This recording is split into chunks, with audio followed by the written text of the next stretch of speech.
जोडायची आहेत. आपले डोळे बंद ठेवायचे आहेत. हे पुरुषोत्तम, मी मनापासून निष्ठा ठेवतो तथागतावर, ज्यांचा प्रकाश आहे व्याप्त अनिर्बंध दशदिशात, आणि माझी निग्रही मनीषा तुझ्या भूमीत जन्म घेण्याची मनचक्षुंना घडते तुझ्या भूमीचे दर्शन.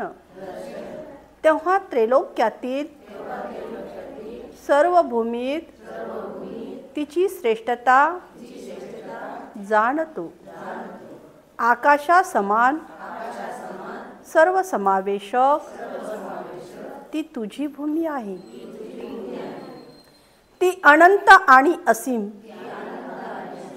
सन्मार्गानुसारी तुझी करुणा आणि मैत्री सर्व भौतिक विश्वात श्रेष्ठ आहे. जन्मजन्मांतरीच्या पुण्यसंचयाचा जणू परिपाक आणि तुझा ज्ञानप्रकाश सर्वव्यापी पसरतो. जणू चंद्र सूर्याचे रूप दर्पण असते. माझी अशी प्रार्थना तिथे जन्म घेतलेले प्राणी मात्र तुझ्या सम करोत सत्यघोष सदोदित. हे बुद्धा, हे बुद्धा, हे बुद्धा. मी लिहितो आहे इथे लेख हा, आणि गातो गीतेही. तुझे व्हावे साक्षात दर्शन, हीच करते प्रार्थना. अखिल प्राणी मात्रासहित ह्या धन्य भूमीत हो मला जन्म प्राप्त, हो मला जन्म प्राप्त, हो मला जन्म प्राप्त. सा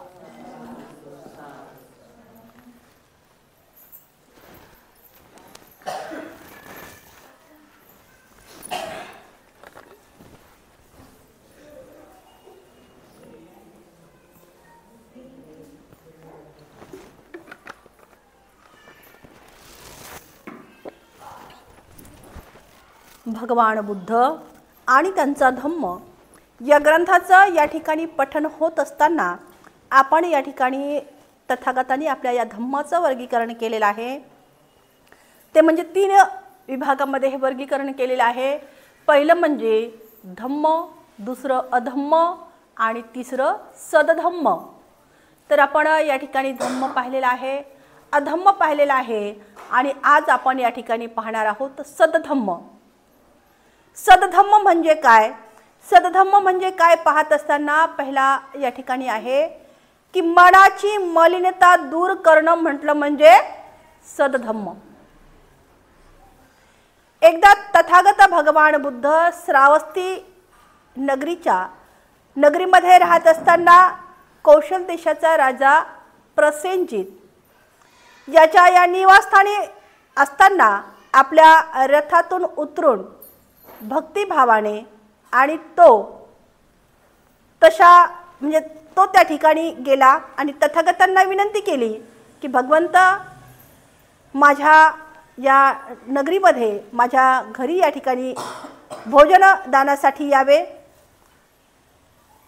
तथागतांनी त्यांचं आदरातिथ्य या ठिकाणी स्वीकार करावं असं त्यांनी विनंती केली. आणि यामध्ये त्याचा हेतू जो होता तो काय असावा? राजा प्रसेनजिताने या ठिकाणी तथागतांना आमंत्रित केलेला आहे. आणि मग नेमका त्याचा हेतू काय होता? तर त्याचा हेतू असा होता की लोकांना भगवान बुद्धाचे सर्वोत्तम दर्शन व्हावे त्यांचा धर्म करावा, म्हणजे तथागतांचा धम्म कळावा, त्यांच्यावर श्रद्धा बसावी, लोकांची बुद्धावर श्रद्धा बसावी, असा कुणाचा हेतू होता मग?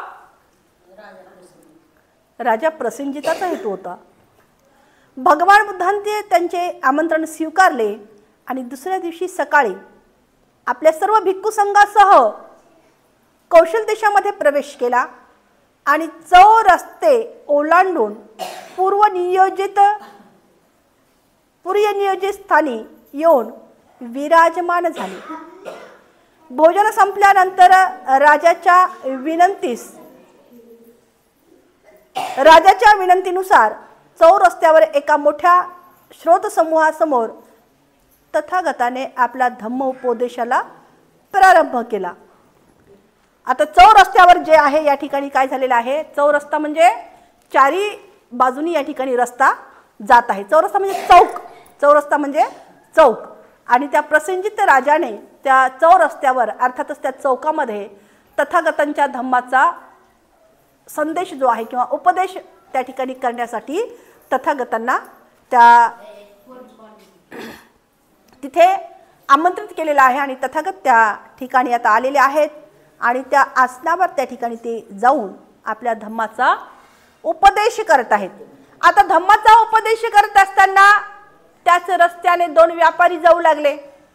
व्यापारी जात असताना ते दोघांना सुद्धा असं वाटलं की आता तिथून गर्दी लोकांचा समूह दिसत आहे, चौरस्ता आहे, चौक आहे.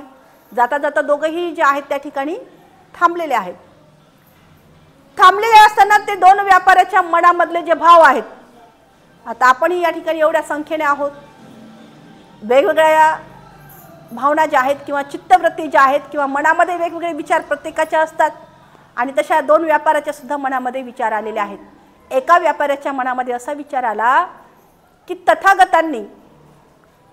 तथागतांचा जो धम्म या ठिकाणी या 4 रस्त्यावर ठेवलेला आहे आणि राजाने हा उपक्रम जो आहे किती चांगला केलेला आहे, हे नियोजन त्या राजाने किती छान केलेलं आहे आणि हा समूहाला या धम्माचा उपदेश ऐकण्यासाठी मिळत आहे. कशामुळे मिळत आहे? तर त्या राजाने या ठिकाणी नियोजन केलेलं आहे आणि म्हणून त्या धम्माचा उपदेश त्या सर्व लोकांना काय होत आहे? मिळत आहे.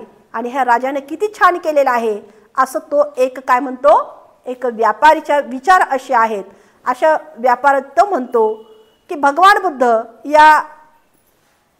या राजा माणूस जात आहेत आणि ते या ठिकाणी नगर सोडल्यानंतर ते दोघे व्यापारी त्या ठिकाणी गेले आहेत.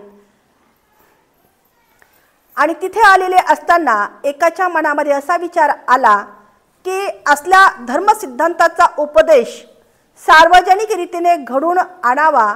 यात राजाची किती असे थोर शहाणपण आहे, किती मोठेपण आहे, किती अशी महान कीर्ती आहे की सर्वव्यापी व शोधक बुद्धींचा हा राजाचा काय आहे? हा सिद्धांत आहे, असं एका व्यापाऱ्याच्या मनात आलेलं आहे. आता दुसऱ्या सुद्धा व्यापाऱ्याच्या मनात आलेला आहे विचार. आता त्या व्यापाऱ्याच्या मनातली विचार काय आहे? दुसऱ्या व्यापाऱ्याच्या मनात असं आलेलं आहे की असल्या माणसाला या धर्म उपदेश करायला येथे आणणे यात राजाचा किती मूर्खपणा आहे.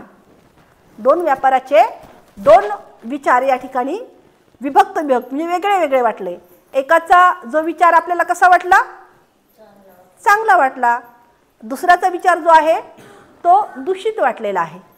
आता दोघांचेही विचार असे आहेत. एका व्यापाऱ्याने असे विचार केल्यानंतर त्या दोन्हीचे विचार वेगवेगळे असल्यामुळे गाव जे वाहन ओढीत असते, म्हणजे गाय जे काही वाहन ओढत असते त्याला बांधलेलं वासरू गायीच्या मागून जाते आणि जात असताना ते हमरत असतं. त्याचप्रमाणे भगवान बुद्ध या राजा मागून जात आहे आणि नगर सोडल्यानंतर ते दोघे व्यापारी ज्या सराईमध्ये उतरले होते तेथे एकत्र आले. म्हणजे तिथे एक थांबण्याचं ठिकाण होतं आणि तिथे ते एकत्रित आलेले आहेत. मद्यपान करीत असताना जो व्यापारी भला होता, ज्याच्या विचारामध्ये चांगले भाव उद्भवले होते, त्याला चतुर महाराजिक देवतांनी संयमित आणि संरक्षणित ठेवलेले आहे. म्हणजे चांगल्या माणसाचं जसं म्हणतो ना आपण, देव दुसरं तिसरं कुणी नाही, तर आपल्या मनातले हावभाव आणि आपलं वर्तन, आपले विचारच आहेत. देव दुसरं काहीच नाही. म्हणजे देव आपल्याला कालच आपण पाहिलं, दगड्यात धोंड्यात देव नाही, तर देव कशात आहे?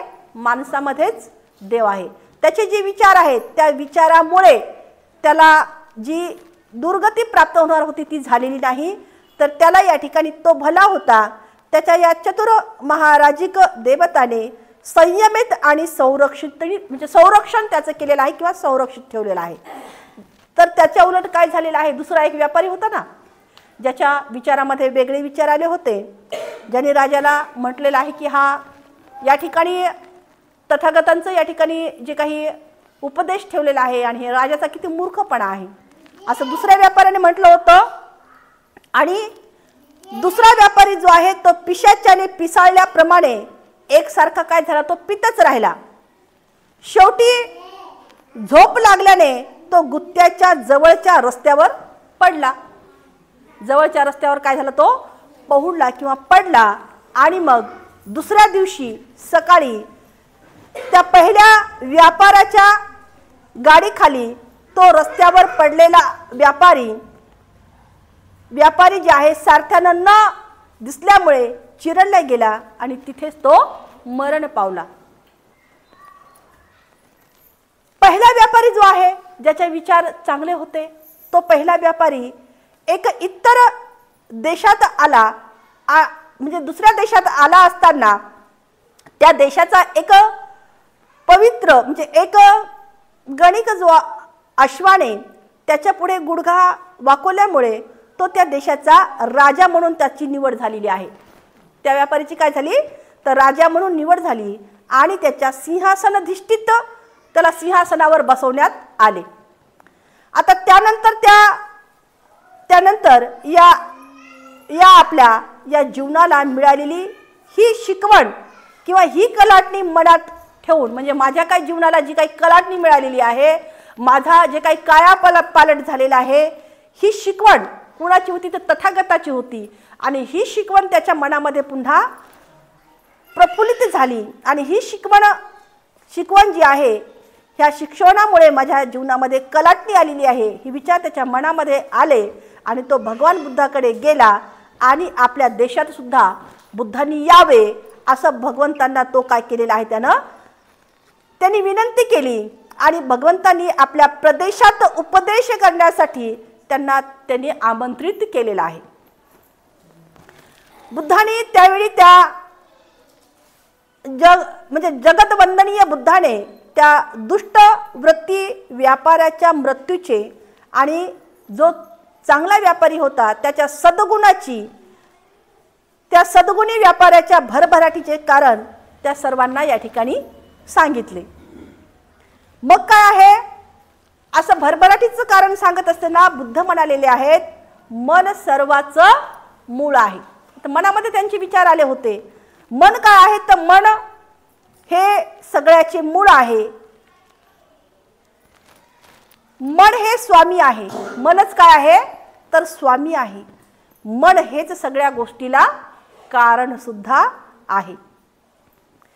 कार्यही दुष्ट बनतात, म्हणजे मनामध्ये जसे विचार आले तसे कार्य बनतात. पापी पाणी दूधबूद दुःखे ज्याप्रमाणे रथाची चाके त्याच्या घोड्यामागे जातात, त्याचप्रमाणे त्याचा पाठपुरावा करीत असतात. म्हणजे चांगले अथवा वाईट जे काही विचार आहेत किंवा जे काही कर्म आहेत, ज्याप्रमाणे गाडीची चाके त्याच्या पाठीमागे असतात, तशाच पद्धतीने चांगले अथवा वाईट जे कर्म आहेत ते सुद्धा आपल्या सोबतच येत असतात. मन हे सर्वांचे मूळ आहे. तेच आज्ञा करते आणि तेच घटना घडवून आणते. मन काय आहे? तर सगळ्या गोष्टीचं केंद्रबिंदू आहे किंवा सगळ्या गोष्टीचं मूळ आहे. तेच काय करतं? तर तेच घटना घडवून आणतं आणि तेच सगळ्या क्रिया करतं. मनात सद्विचार असतील तर त्या मार्गाने शब्द आणि कार्य सुद्धा दोन्हीही चांगलीच असतात. म्हणजे मनामध्ये जर चांगले विचार आले, सद्विचार आले, तर त्याचा जे काही प्रादुर्भाव आहे तो आपल्या शब्दामध्ये दिसून येतो आणि तशी क्रिया जी आहे ते कार्यसुद्धा दोन्ही आपण चांगली असतात.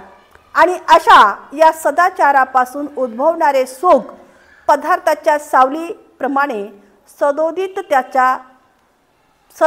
त्या माणसामागेच जात असते. इथं सावली सांगितलेली आहे पदार्थाची सुद्धा सावली त्याच्या सोबत असते आणि मानवाची सुद्धा सावली त्याच्या सोबतच असते.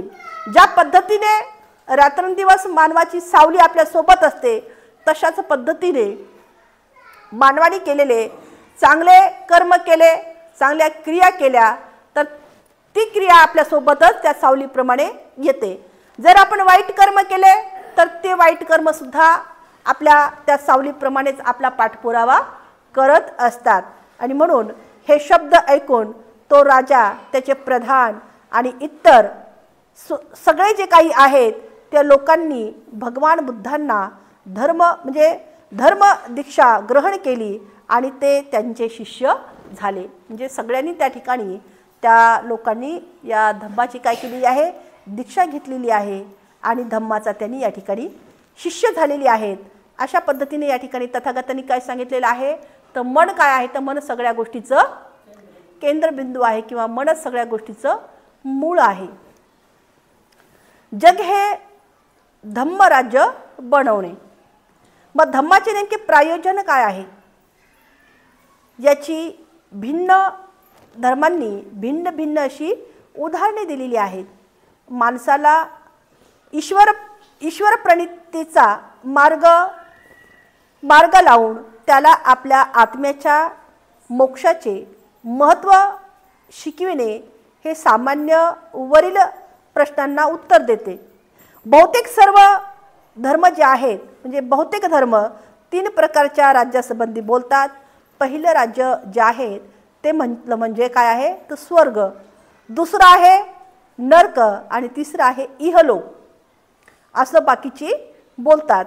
असं म्हणतात की स्वर्ग राज्यात देवाचे शासन चालते, नरकामध्ये दुष्टांचे चालते आणि इहलोकाच्या राज्यासंबंधी जी काही बाब आहेत हे सैतानाच्या अर्थातच मांडलिक तत्वाखाली नसते.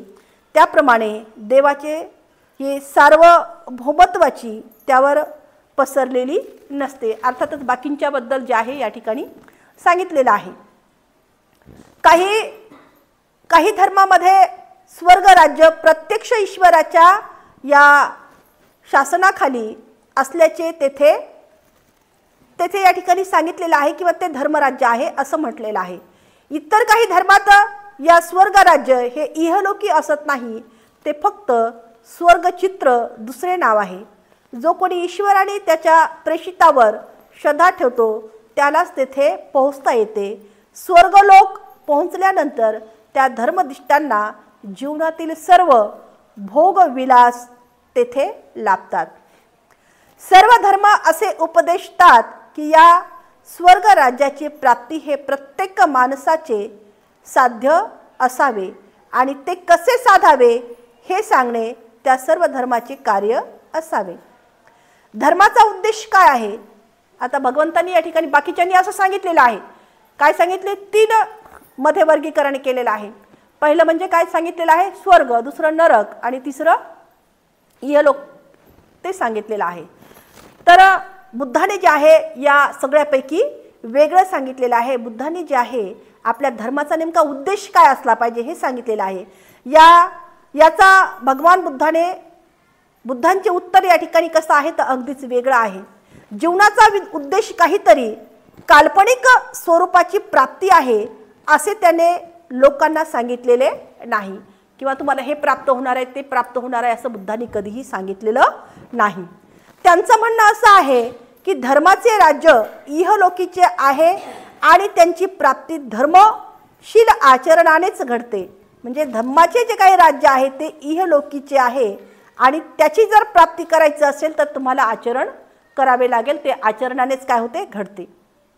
त्याने असंही सांगितलेलं आहे की दुःख विना करण्यासाठी प्रत्येक प्राण्याने दुसऱ्या प्रत्येक माणसाशी धर्मानेच वागले पाहिजे आणि अशा व्यवहारानेच इहलोकी धर्मराज्य स्थापन केले पाहिजे। एका माणसाने दुसऱ्या माणसाची सौजन्याने वागले पाहिजे, मानव धर्माने वागले पाहिजे, ज्यामुळे त्याचा धर्म इतर धर्मानुसार कसा होता तर वेगळा होता। त्यांचा धर्म जो आहे कशावर आधारित होता? मग त्यांचा जो धम्म आहे तो पंचशील जे आहेत, आपण रोज या ठिकाणी पंचशील म्हणतो, आणि त्यांचा जो धम्म आहे तो कशावर आधारित आहे? मग पंचशील, अष्टांगिक मार्ग आणि पारामिता यावर बुद्धाचा धम्म काय देतो? भर देतो। भगवान बुद्धाने या धम्मानुसार चे त्यांचे वर्गीकरण आपला धर्म म्हणजे आपला जो काही धम्म का आधारला आहे? कारण जीवन मार्गाचे हे 3 घटक असून त्याच्या योगाने मनुष्य सदाचारी बनू शकतो। म्हणजे जीवनाच्या मार्गाचे हे 3 घटक त्यांनी सांगितलेले आहेत। कोणते 3 घटक सांगितलेले आहेत?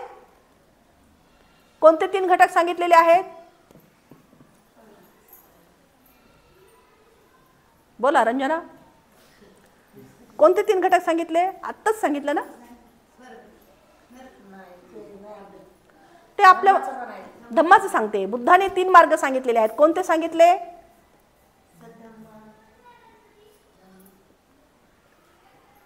पंचशील, अष्टशील आणि 10 म्हणजे पारामिता सांगितले। तर 10 तर काय दिले नाही, आकडा पुढे असेल ते काय सांगितलेलं आहे? पंचशील बोलले होते मी आता, पंचशील सांगितलेले आहेत, अष्टांगिक मार्ग सांगितलेले आहेत आणि पारामिता सांगितलेले आहेत। म्हणजे त्यांच्या धम्माचं हे 3 प्रयोजन सांगितलेले आहेत किंवा 3 घटक या ठिकाणी सांगितलेले आहेत। कोणी सांगितलेले आहेत? तर आपल्या धम्मामध्ये सांगितलेले आहेत किंवा तथागतांनी या ठिकाणी सांगितलेले आहेत। हे 3 मार्ग जे आहेत पंचशील, अष्टशील आणि पारामिता याच्यावर तो जो आहे आपल्या धम्माचा भर देतो। भगवान बुद्धाने या खेरीज जे आहे आपला धम्म का आधारलेला आहे? म्हणजे याच्यावर त्यांचा धम्म त्यांनी का आधारलेला आहे असा प्रश्न केलेला आहे। कारण जीवन जे आहे या जीवन मार्गाचे हे 3 घटक असून म्हणजे जीवन मार्गाचे आपल्याला जीवनाचा जो मार्ग तो दाखवलेला आहे आणि या जीवन मार्गाचे काय आहे तर या जीवन मार्गाचे हे 3 काय आहेत तर हे 3 घटक आहेत। हे 3 घटक असून त्याच्या म्हणजे त्यांच्या योगानेच मनुष्य कसा बनतो तो सदाचारी बनतो। मनुष्याला जर सदाचारी बनायचं असेल तर त्याने या 3 घटकाचं अवलोकन करायचं। कोणते 3 घटक आहेत? मी तर सांगितले पण तुमच्याकडून पण ऐकू द्या ना। बोल बेटा।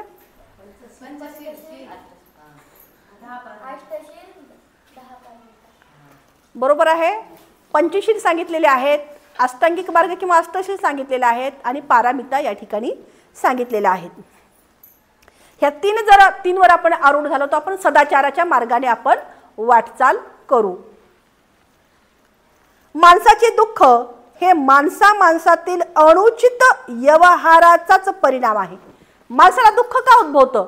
माणसाला दुःख का उद्भवतं तर माणसाने माणसाशी जो काही व्यवहार करतो, एक माणूस दुसऱ्या माणसाची जो काही व्यवहार करतो आणि त्या व्यवहाराची जी परिणती आहे ती दुःखामध्ये उत्पन्न होते।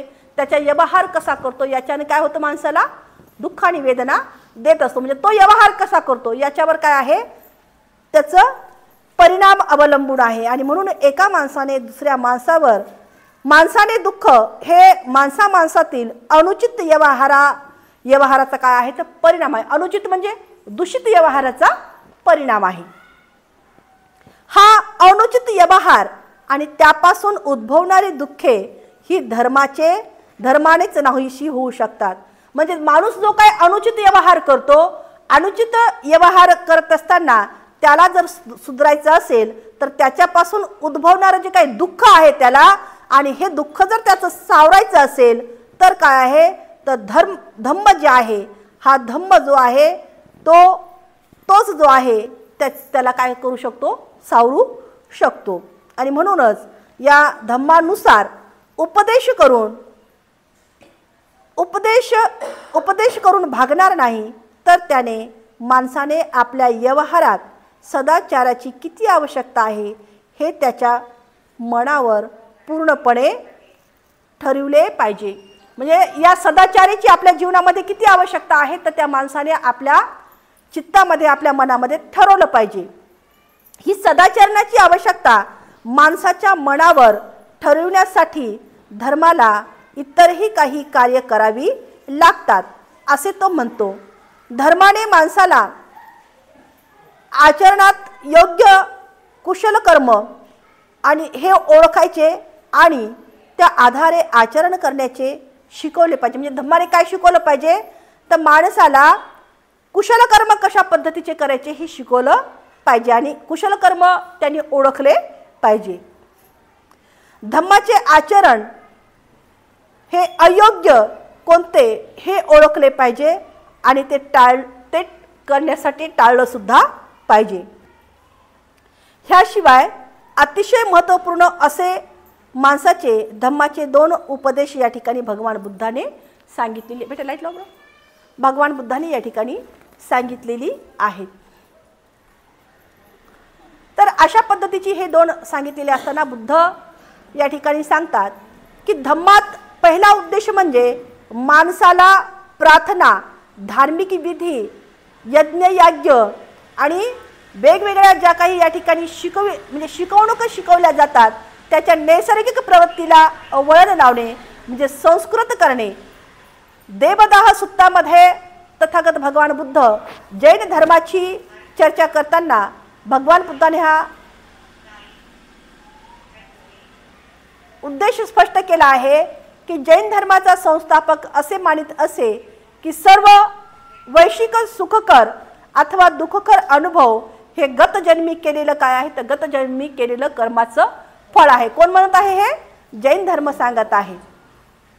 असे असल्यामुळे गत जन्मीच्या या दुष्कर्माचे विवेचन केले असताना आणि नवीन दुष्कर्म न केल्यास भविष्य काळात भोगावे काहीच राहत नाही। भविष्य काळात भोगायला लावणारे दुष्कर्माचे परिणाम ठरलेले नाहीत की दुष्कर्म क्षय पावतो आणि दुष्कर्म क्षय पावला की दुःखाचा सुद्धा क्षय होतो आणि सर्व दुःखाचे मुळापासून उच्चाटन होते असा जैन धर्माचा दृष्टिकोन या ठिकाणी आहे। परंतु यावर बुद्धाने असा प्रश्न केला की तुम्हाला असे सांगता येईल का की या इथे आता दुष्ट वृत्तीचा उच्छेद झाला त्या क्षणी तिथे सतवृत्तीची स्थापना होते तर याचं उत्तर लोकांनी सांगितलेलं नाही, तसं सांगता येत नाही।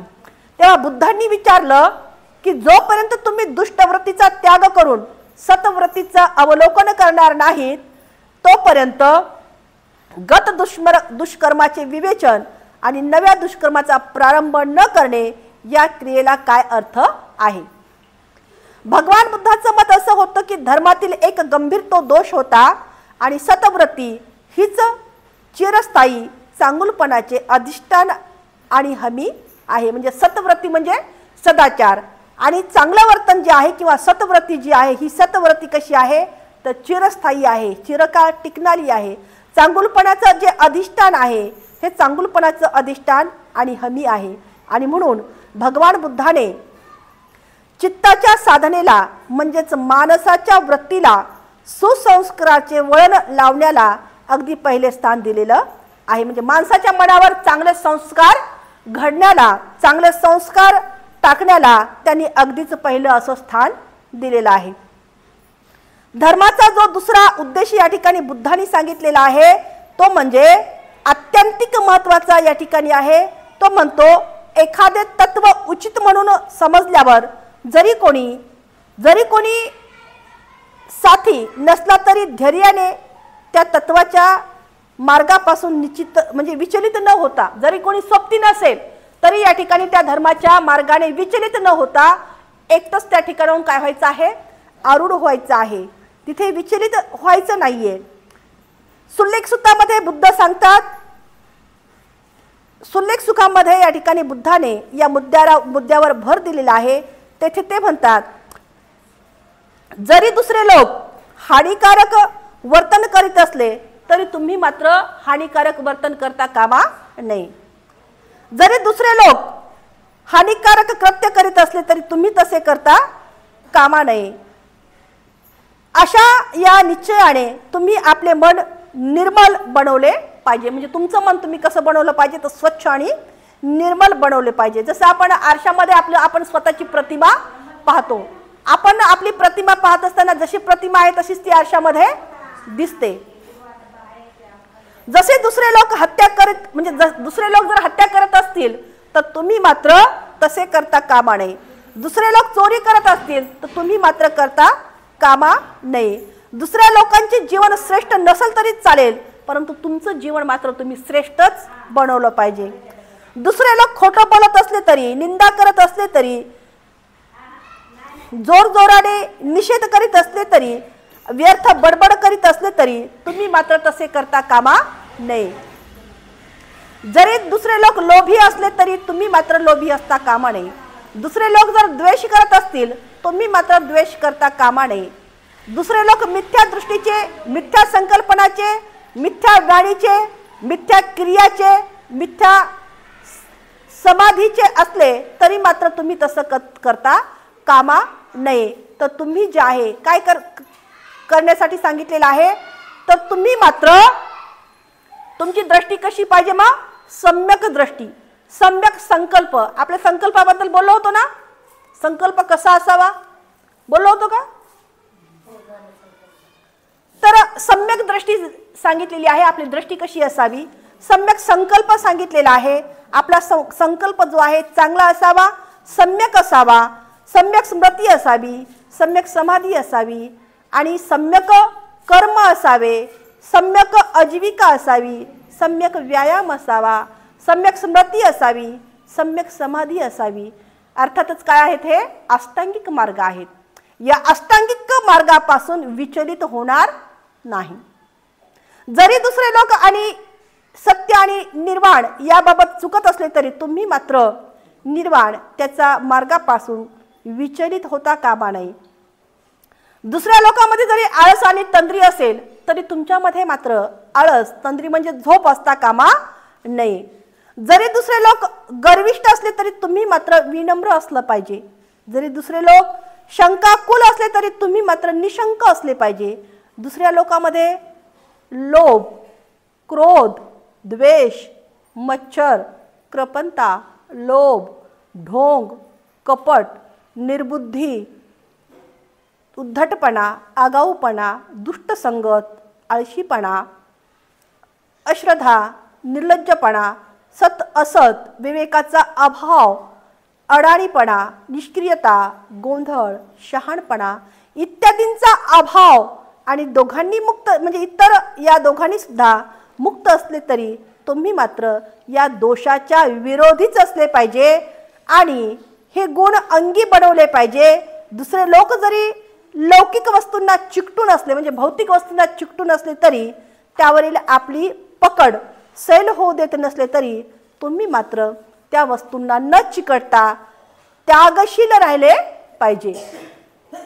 मी असे म्हणतो की चेतना शक्ती विकसित झाल्याने वाणी आणि कर्मच काय तर समग्र विज्ञान सुद्धा प्रभावित होते आणि म्हणून हे चुंद माणसाने करावायचे जे संकल्प मी जे वर तपशिलाने सांगितले आहेत ते करावयास लावणाऱ्या या चेतना शक्तीचा विकास केला पाहिजे. भगवान बुद्धाच्या या मतानुसार धम्माचा उद्देश हा अशा पद्धतीचा होता. अर्थातच भगवंतांनी या ठिकाणी आम्हाला काय सांगितलेलं आहे, मग 3 गोष्टी या ठिकाणी लक्षात ठेवायचा. ते म्हणजे पंचशील, जे आपण कोणत्याही कार्यक्रमाची सुरुवात त्या 5 शिलानेच करतो. दुसरं म्हणजे अष्टांगिक मार्ग आणि तिसरं म्हणजे पारामिता. या 3ही जे मार्ग आहेत त्या 3 मार्गावर आपण अरूढ होऊन आपलं चित्त जे आहे, आपलं मन जे आहे ते काय करायचं आहे, शुद्ध करायचं आहे. आणि भगवान बुद्धाच्या या मतानुसार धम्माचा उद्देश जो आहे या अशा पद्धतीचा होता. आज आणि आपण या ठिकाणी इथेच थांबणार आहोत. साधू साधू साधू.